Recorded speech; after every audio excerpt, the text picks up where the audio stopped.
नमस्कार, दिन भर की बड़ी खबरों में आपका स्वागत है। मैं हूं परवीन शेख। आज इस बुलेटिन में बात होगी संसद में राहुल के खुलासे से मोदी सरकार में मची हड़कंप की, अडानी मुद्दे पर विपक्ष की घेराबंदी की, बात करेंगे हल्द्वानी अतिक्रमण पर सुप्रीम कोर्ट के बड़े कदम की, हेट स्पीच पर सुप्रीम कोर्ट की सख्त टिप्पणी की, जानेंगे किसकी बी टीम है बीजेपी, एमसीडी में कब होगा मेयर का चुनाव और बुलेटिन के आखिर में बात होगी जज विक्टोरिया गोरी पर सुप्रीम कोर्ट के फैसले की। लेकिन तमाम बड़ी खबरों से पहले एक नजर सुर्खियों पर। अगस्ता वेस्टलैंड मामले में क्रिश्चियन मिशेल को नहीं मिली राहत, सुप्रीम कोर्ट ने खारिज की जमानत याचिका, निचली अदालत जाने के दिए निर्देश। राहुल गांधी ने यूपी के सीएम योगी आदित्यनाथ पर साधा निशाना, कहा सीएम योगी धार्मिक नेता नहीं बल्कि एक मामूली ठग, बीजेपी कर रही है अधर्म। महाराष्ट्र में कांग्रेस विधायक दल के नेता बाला साहेब थोराट ने दिया इस्तीफा, पार्टी प्रदेश अध्यक्ष नाना पटोले से थे नाराज, बोले साथ में काम करना मुश्किल। आज गिरावट के साथ बंद हुआ शेयर बाजार, सेंसेक्स 221 अंक गिरकर 60,286 पर हुआ बंद, निफ्टी 43 अंक गिरकर 17,722 अंक पर हुआ बंद।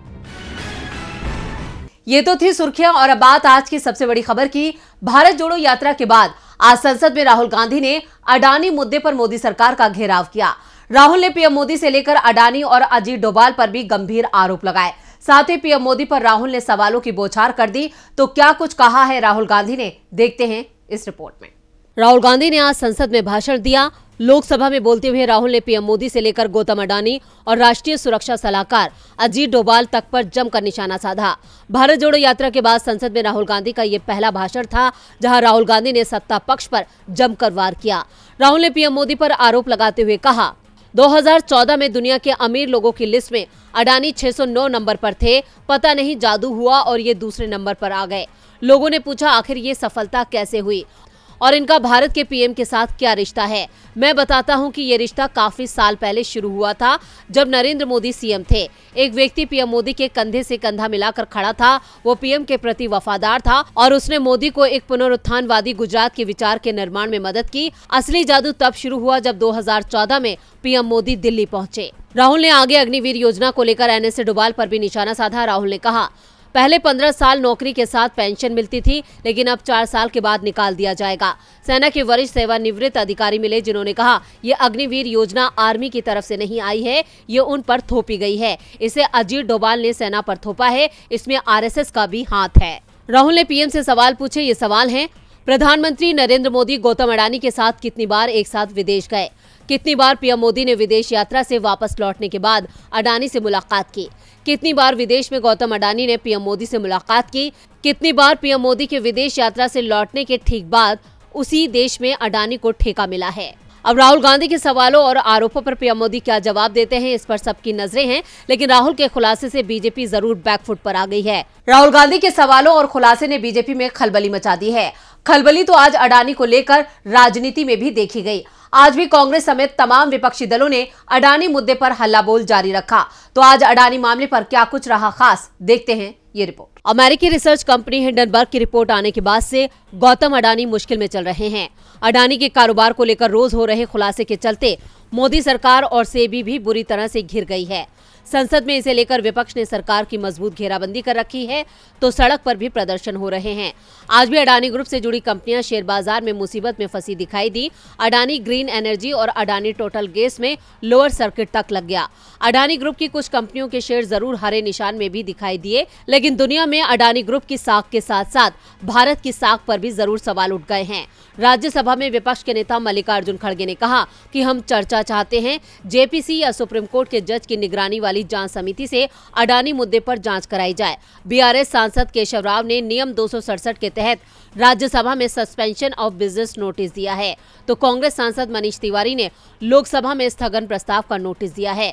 विपक्ष चर्चा चाहता है। इस बीच टीएमसी सांसद महुआ मोइत्रा ने इस पूरे मामले में बड़ा खुलासा किया है। मोइत्रा ने बिजनेस लाइन की खबर को पोस्ट करते हुए कहा कि अडानी ग्रुप के प्रवक्ता ने ही कबूल किया है कि पिछले साल सितंबर अक्टूबर में गौतम अडानी ने 2 बार मुंबई में सेबी के मुख्यालय का दौरा किया, जहां उनकी मुलाकात सेबी की चेयरपर्सन माधवीपुरी बुच के साथ हुई। इससे पहले मोइत्रा ने दिग्गज दिग्गज वकील सिरिल श्रॉफ सेबी को लेकर खुलासा किया था कि वो सेबी की समिति में काम करते हैं। सिरिल श्रॉफ की बेटी की शादी गौतम अडानी के बेटे से हुई है। ऐसे में सेबी की जांच पर भी सवाल उठेंगे। दूसरी ओर सेबी की चेयरपर्सन माधवीपुरी बुच की ओर से सोमवार को प्रेस विज्ञप्ति जारी कर सफाई दी गई कि शेयर बाजार पर सेबी की नजर है।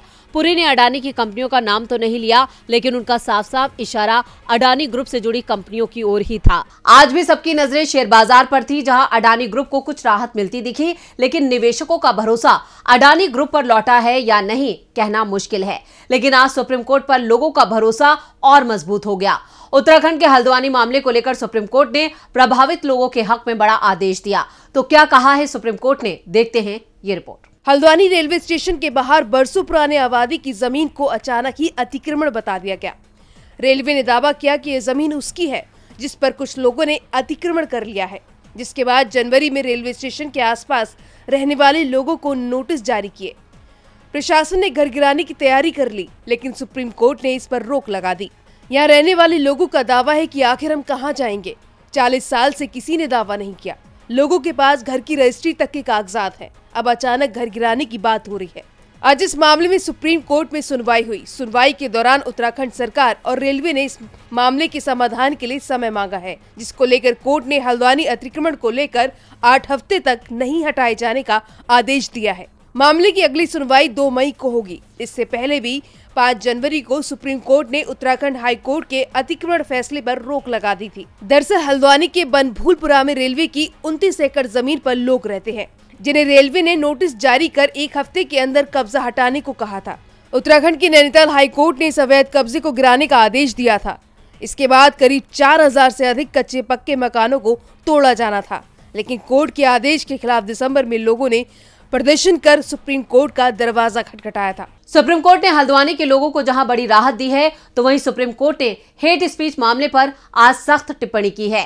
हेट स्पीच को लेकर सुप्रीम कोर्ट के तेवर लगातार सख्त बने हुए हैं, लेकिन इसके बावजूद हेट स्पीच के मामले देश में रुक नहीं रहे हैं। कोर्ट में ऐसे कई मामलों की सुनवाई चल रही है, जिस पर एक बार फिर सुप्रीम कोर्ट ने पुलिस और राज्य सरकारों को सख्त हिदायत दी है। देश में एक वर्ग के खिलाफ नफरत को बढ़ावा देने की कोशिश चल रही है। अल्पसंख्यकों को निशाना बनाया जा रहा है। हेट स्पीच की घटनाएं लगातार बढ़ती जा रही हैं। इस मामले की सुनवाई करते हुए सुप्रीम कोर्ट के जस्टिस के.एम. जोसेफ की पीठ ने इस पर गहरी नाराजगी जताई। सुप्रीम कोर्ट ने कहा कि भारत एक धर्मनिरपेक्ष देश है। यहाँ धर्म के आधार पर हेट स्पीच के लिए कोई जगह नहीं है। इसको लेकर कोई समझौता नहीं किया जा सकता है। सुप्रीम कोर्ट ने कहा कि ये राज्य की जिम्मेदारी है कि ऐसे मामलों में सख्त कार्रवाई करे। सुप्रीम कोर्ट ने इस मामले में पुलिस की भूमिका पर भी सवाल खड़े किए। कोर्ट ने कहा, अगर कोई व्यक्ति पुलिस के पास आता है और कहता है कि मैंने टोपी पहन रखी थी और मेरी दाढ़ी खींची गई और धर्म के नाम पर अपशब्द कहे गए, इसके बाद भी कोई केस दर्ज नहीं किया गया, तो ये एक समस्या है। ऐसे पुलिस वालों पर भी कार्रवाई होनी चाहिए। कोर्ट ने आगे कहा कि जो कोई पुलिस स्टेशन आ रहा है उसे आरोपी जैसा महसूस नहीं कराया जाना चाहिए।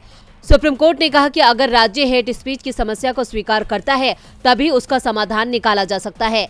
दरअसल कोर्ट में नोएडा के रहने वाले अहमद शेरवानी ने दावा किया था कि 2021 में उन्हें हेट स्पीच का सामना करना पड़ा था और जब वो थाने रिपोर्ट लिखवाने के लिए गए तो सूचना की शिकायत भी दर्ज नहीं की गई।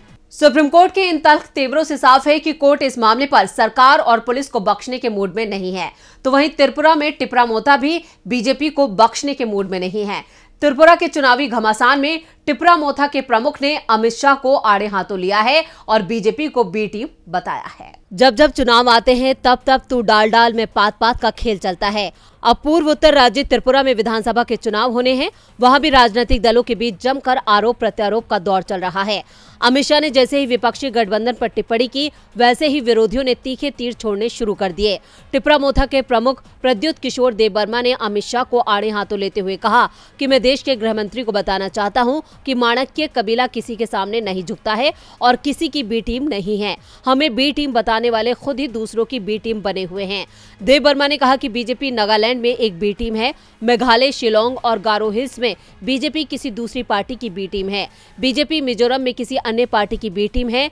देबबर्मा ने कहा कि पंजाब में पहले बीजेपी अकाली दल की बी टीम थी, तमिलनाडु में भी ये लोग बी टीम हैं और कहां-कहां बीजेपी दूसरी पार्टी की बी टीम है, ये गृह मंत्री को पता होगा। देव वर्मा का ये गुस्सा अमित शाह के उस बयान पर भड़का है जिसमें उन्होंने कहा था कि पहले कांग्रेस और कम्युनिस्ट लड़ रहे थे और इस बार कांग्रेस और कम्युनिस्ट एक साथ आए हैं और अब की बार टिपरा मोथा भी उनके साथ है। टिपरा मोथा भले ही अलग लड़ रही हो, लेकिन ये लेफ्ट कांग्रेस गठबंधन की बी टीम है। गृह मंत्री अमित शाह के इन आरोपों पर प्रद्युत किशोर देव वर्मा ने जमकर खरी खोटी सुनाई है। अब इन बयानों से साफ है कि चुनावी सरगर्मियां तेज हो चुकी हैं। अब देखना होगा कि जुबानी जंग के साथ साथ चुनावी जंग कौन जीतता है। त्रिपुरा में बीजेपी अपनी सत्ता बचाने के लिए नए नए पैतरे अपना रही है, तो वहीं विरोधी दल उसके हर पैतरे को नाकाम कर रहे हैं। इधर आप और बीजेपी भी दिल्ली में मेयर चुनाव को लेकर नए नए पैतरे अपना रहे हैं। सदन से ये मामला अब सड़क पर आ गया है, जहां आम आदमी पार्टी और बीजेपी ने एक दूसरे के खिलाफ जमकर हुंकार भरी। हाथों में तख्तियां लेकर दोनों दलों के नेता एक दूसरे पर बरसते नजर आए। वहीं आप तो बीजेपी के खिलाफ फिर से सुप्रीम कोर्ट पहुंच गई है। राजधानी दिल्ली में इस वक्त सियासी दंगल छिड़ा हुआ है। इसकी वजह मेयर का चुनाव है, जिसे बार बार आम आदमी पार्टी और बीजेपी के बीच जारी तकरार की वजह से टाला जा रहा है। इसी चुनाव को लेकर आज एक बार फिर दोनों दल आमने सामने आ गए, जहां एक तरफ सत्तारूढ़ पार्टी ने बीजेपी के खिलाफ सड़कों पर उतरकर जोरदार हल्ला बोल किया, वहीं दूसरी तरफ विपक्ष भी हुंकार भरती नजर आई। बीजेपी के कार्यकर्ताओं ने हाथ में बैनर लेकर प्रदर्शन किया, जिसमें लिखा था कि नगर निगम हो या विधानसभा, आम आदमी पार्टी कर रही है हंगामा हंगामा हंगामा। प्रदर्शन के दौरान बीजेपी सांसद प्रवेश वर्मा ने कहा कि इनके दो काम हैं। पहले संसद नहीं चलने देते, फिर एमसीडी हाउस नहीं चलने देते। एमसीडी हाउस में बीजेपी महिला पार्षदों के साथ बदसलूकी की गई। 2 विधायकों को पुलिस जेल में डालने के लिए ढूंढ रही है और वे हाउस में आए हुए थे। वहीं बीजेपी के इस हल्ला बोल के खिलाफ आम आदमी पार्टी ने भी अपने हाथ में तख्तियां लेकर प्रदर्शन किया। यहाँ तक कि सत्तारूढ़ पार्टी ने तो सर्वोच्च अदालत का दरवाजा भी खटखटा दिया। वरिष्ठ वकील अभिषेक मनु सिंघवी ने शीर्ष अदालत के सामने मामला रखते हुए कहा कि चुनाव परिणाम के 2 महीने बाद भी मेयर का पद खाली है। मनोनीत पार्षदों को मतदान में शामिल किया जा रहा है, कुछ विधायकों को रोका जा रहा है, जिसके बाद चीफ जस्टिस ने इस मसले पर बुधवार को सुनवाई करने की बात कही है। वहीं आप नेता दुर्गेश पाठक ने कहा कि एमसीडी चुनाव में हमें 134 सीटें मिली है, बीजेपी को 104 सीटों पर जीत हासिल हुई है, लेकिन ये लोग बार बार ऐसे मुद्दे उठा रहे हैं जो संविधान की अवहेलना करते हैं। हमने इनकी सभी मांगे मानी, उसके बावजूद ऐसा किया जा रहा है। 3 बार चुनाव टलने के लिए बीजेपी जिम्मेदार है। अब हमने सुप्रीम कोर्ट का दरवाजा खटखटाया है। अब सत्तारूढ़ पार्टी तो कोर्ट पहुंच गई। ऐसे में देखना होगा कि कल की सुनवाई में अदालत क्या फैसला सुनाती है। और बुलेटिन के आखिर में बात जज विक्टोरिया गौरी पर सुप्रीम कोर्ट के अहम फैसले की। एल विक्टोरिया गौरी की मद्रास हाईकोर्ट में जज के पद पर नियुक्ति रद्द करने से सुप्रीम कोर्ट ने इनकार कर दिया है। गौरी की नियुक्ति के खिलाफ याचिका पर आज सुप्रीम कोर्ट में सुनवाई हुई। ये सुनवाई जस्टिस संजीव खन्ना और जस्टिस BR गवई की बेंच ने की। मद्रास हाईकोर्ट के कुछ वकीलों ने अपनी अर्जी में कहा कि विक्टोरिया इस पद के योग्य नहीं है। तो क्या कहते हुए सुप्रीम कोर्ट ने याचिका की खारिज, देखते हैं ये रिपोर्ट। जजों की नियुक्ति पर सरकार और सुप्रीम कोर्ट में तनातनी के बीच गरमाया विक्टोरिया गौरी का मामला सुप्रीम कोर्ट में खारिज हो गया है। एडवोकेट LC विक्टोरिया गौरी को मद्रास हाईकोर्ट का जज नियुक्त करने पर कुछ वकील सुप्रीम कोर्ट पहुंच गए थे और गौरी को शपथ लेने से रोकने की मांग की गई थी। हालांकि आज सुबह विक्टोरिया ने हाईकोर्ट के जज के रूप में शपथ ले ली। मद्रास हाईकोर्ट का सर्कुलर पहले ही जारी हो चुका था। विक्टोरिया को जज बनाने से रोकने के मामले में बीजेपी कनेक्शन भी सामने आया था। जहां सुप्रीम कोर्ट में दाखिल की गई याचिका में बीजेपी से गौरी के जुड़ाव और मुस्लिम ईसाई समुदाय के खिलाफ दिए गए बयानों का जिक्र किया गया था। मद्रास हाईकोर्ट के 3 वकीलों ने याचिका दाखिल की थी, लेकिन सुप्रीम कोर्ट ने इन तर्कों को नहीं माना और याचिका को खारिज कर दिया।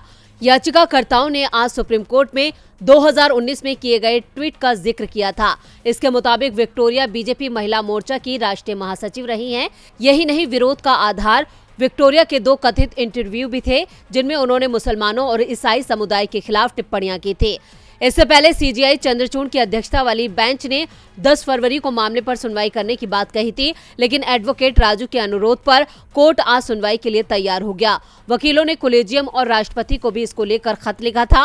न्यायमूर्ति संजीव खन्ना और न्यायमूर्ति BR गवई की विशेष पीठ ने आज मामले की सुनवाई में कहा कि पहले भी ऐसे मौके आए हैं जब पॉलिटिकल बैकग्राउंड वाले लोग सुप्रीम कोर्ट में भी जज बने हैं।